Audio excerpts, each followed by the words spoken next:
السلام علیکم معزز ناظرین، آج کے سبق میں ہم جانیں گے عربی گرامر میں اعراب کیا ہے اور ساتھ ہی اعراب کی کتنے اقسام ہیں، اور اس کے علاوہ اس کا تقابلی جائزہ ہم انگلش گرامر سے لیں گے۔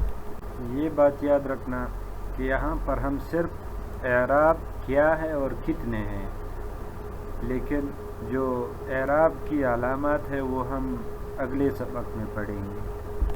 تو چلیے دیکھتے ہیں اعراب سے مراد عربی گرامر میں کیا ہے۔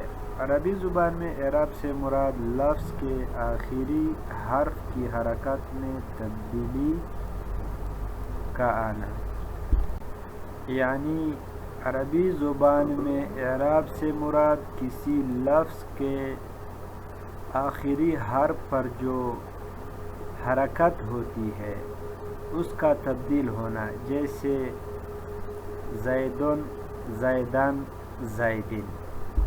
تو اس آخری حرف کی حرکت کا تبدیل ہونا اعراب کہلاتا ہے، یا یوں کہے عربی زبان میں اعراب سے مراد لفظ کے آخری حرف کی حرکت میں تبدیلی ہے، جس کے ذریعے جملے میں اس لفظ کا نحوی کردار معلوم ہوتا ہے۔ مثلا لفظ ہے زیدن، زیدن اور زیدن۔ اس لفظ کے آخر میں حرکت بدل رہی ہے، اور اسی تبدیلی سے ہمیں معلوم ہوتا ہے کہ لفظ جملے میں کس حیثیت سے استعمال ہوا ہے، یعنی یہ لفظ اس جملے میں فاعل ہے، مفعول ہے، یا کیا چیز بن رہا ہے۔ تو اس اعراب کی مدد سے ہی یہ معلوم ہوگا کہ یہ لفظ اس جملے میں کیا حیثیت رکھتا۔ اور اس کے علاوہ عربی زبان میں اعراب جو ہے وہ 4 اقسام پر مشتمل ہے: رفع، نصب، جر اور جزم۔ اور دوسری جانب انگریزی زبان میں عربی کی طرح لفظ کے آخر میں ایسی حرکات کے ذریعے گریمیٹیکل فنکشن ظاہر نہیں کیا جاتا، بلکہ انگریزی میں یہ کام زیادہ تر ورڈ آرڈر یعنی الفاظ کی ترتیب اور پریپوزیشن یعنی حروف جار کے ذریعے ہوتا ہے۔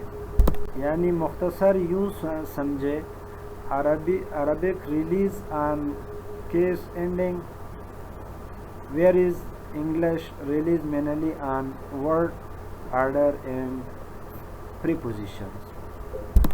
یعنی انگریزی بنیادی طور پر الفاظ کی ترتیب اور پریپوزیشن پر انحصار کرتی ہے۔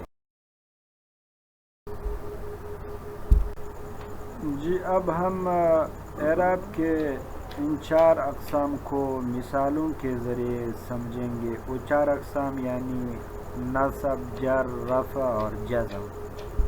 اب چند مثالوں سے اس فرق کو یوں سمجھتے ہیں۔ پہلی مثال ہے رأیت زیدن، میں نے زید کو دیکھا۔ تو اس مثال میں میں فاعل اور دیکھنا فعل، زیدن یہ مفعول ہے، اور مفعول ہونے کی وجہ سے زید پر نصب آیا ہے۔ تو یہ عربی زبان کا ایک قاعدہ ہے کہ ہر مفعول منصوب ہوتا ہے اور ہر فاعل مرفوع ہوتا ہے اور ہر مضاف الیہ مجرور ہوتا ہے۔ یہاں پر زیدن منصوب اس وجہ سے ہے کہ یہ جملے میں مفعول واقع ہوا۔ اب اگر اسی بات کو انگریزی میں دیکھا جائے تو ایسا زید، میں نے زید کو دیکھا، تو اس جملے میں آئی سبجیکٹ، سا ورب اور زید آبجیکٹ۔ لیکن انگریزی گرامر میں زید کے آخر میں کوئی تبدیلی نہیں ہوئی ہے، بلکہ جملے میں اس کی پوزیشن یعنی جگہ سے معلوم ہوتا ہے کہ وہ آبجیکٹ ہے۔ دوسری مثال مررت بزید میں زید کے پاس سے گزرا۔